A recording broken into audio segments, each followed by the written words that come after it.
it was on September 13 when Mahsa Amini, a 22-year-old Kurdish girl, actually, was arrested in Tehran, in the capital city, Tehran, while she was walking with her brother outside a subway station. And she was charged with bad hijab, basically inappropriate hijab on the street. Maybe her headscarf was not perfectly covering her hair. Anyways, she was taken in custody of something that is called the Gasht Irshad in Iran, which is sort of guidance patrol. These are the green and white vans, actually, that run the streets of the country, looking for stuff like that, bad hijabs and similar stuff. Anyway, she was taken in custody. 3 days later, she was pronounced dead in a hospital. That actually was the last straw that enraged the people, because this has happened in the past several times, and it happened again. We had some big uprising back in 2018 and 2019, and many strikes and protests in between. I don't go too far back. You may remember Green Movement in 2009. Yes. Since then, a lot of protests has happened. So this recent event actually was triggered by the death of Mahsa Amini, and basically it looks like it was an eruption of public anger. Yeah. And people think that that they are feeling that they are put in a box. They can't do anything. They have to follow all the orders of the Islamic Republic of Iran. As you know, that's the official name of the state, Islamic Republic of Iran. So it's a theocratic regime. It's a mixture. It's a fusion of religion and civic state, basically.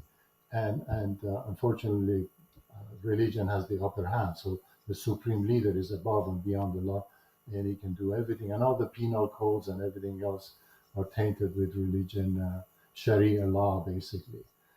So people are saying, they are fed up, and this was the death of Mahsa Amini. It was the last straw, as I mentioned. And so what people of Iran are saying now, they pour into the streets, chanting against the moral police or guidance patrol that I mentioned.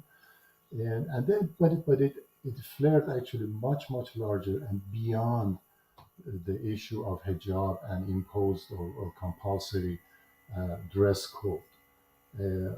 What the people right now they want is they want their dignity back. They want justice. They want freedom, and that's why they have this beautiful slogan that it says "Woman, Life, Freedom." Women, life, freedom. Exactly. Basically what they're saying is that, we want our lives back. We want our dignity back. We want justice. We want life. We want our freedoms. That's what is happening. And again, it developed way beyond the issue of bad hijab and everything else. Now it is almost 2 months that the protests are happening. Of course, the state doesn't recognize these as protests. It calls them riots. Unfortunately, around 330 people have been killed, 50 of them children between the ages of 12 to 17, which is very And we've been reading some 15,000 have been arrested. That is correct. Yes, at least the last time I checked, yes, it was somewhere between 14 to 15,000 people that have been arrested, all across the country, all across. Some of them, they started actually sentencing some of them. Unfortunately, there was a few death sentences, as I said, because the supreme leader is the representative of the God on earth. This is a theocratic regime. It's a religious regime, basically. Sometimes I call it Inquisition 2.0. But because he is the supreme leader, representative of the God on the earth, if you say death to Khamenei or down with Khamenei, then you're the enemy of the gods, and the sentence is death. And unfortunately, that's what has been happening lately. I see. And have the I'm sure that I know that women are leading it, but I would imagine that the breadth of the protests are quite wide now that workers and students and uh, are have joined the protests. Is that the case? Definitely. Yeah, definitely that's the case. Because as I said, the issue was not anymore only the hijab, only the dress code. There always have been economic hardships in Iran. Of course, the sanctions have made it so much harder.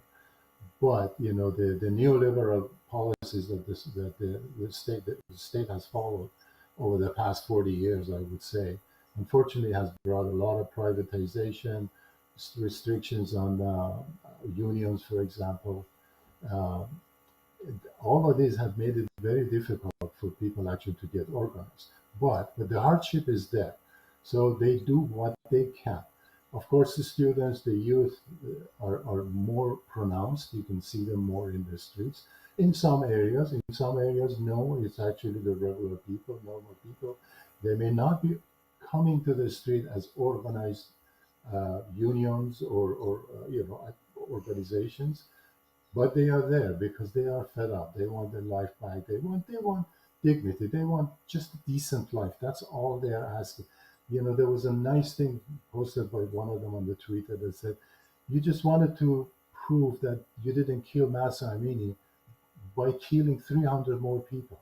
You Hmm. could have just said, sorry, there was a mistake. We're going to punish the perpetrator. Whoever did that is going to be brought to justice." No, not an inch, they stepped back, unfortunately. But so, yes, briefly to answer the question, yes, there is everybody on the streets now. Nobody knows where this is going to go, unfortunately, because in the past, the, the suppression has been brutal. Even this time has been brutal, but nobody knows. It may die out, but the problems are not going to go away because nothing has been resolved. And what can we do here in the United States to express our solidarity to the people of Iran and in particular to the Tudeh party? Yeah, definitely. Again, we thank Communist Party of USA to issue a solidarity statement. That's the best thing you can do. The best thing you can do is just echo what the people of Iran want. Echo the women, life, freedom slogan. There have been actually protests outside Iran, uh, organized by a society of the victims of the Ukraine plane that was shot down by the IRGC, Islamic Republic Revolutionary Guards. This was 3 years ago. They have organized rallies, really nice rallies. We don't want any interference by anybody in any domestic matters of Iran, especially, of course, by the imperialist powers.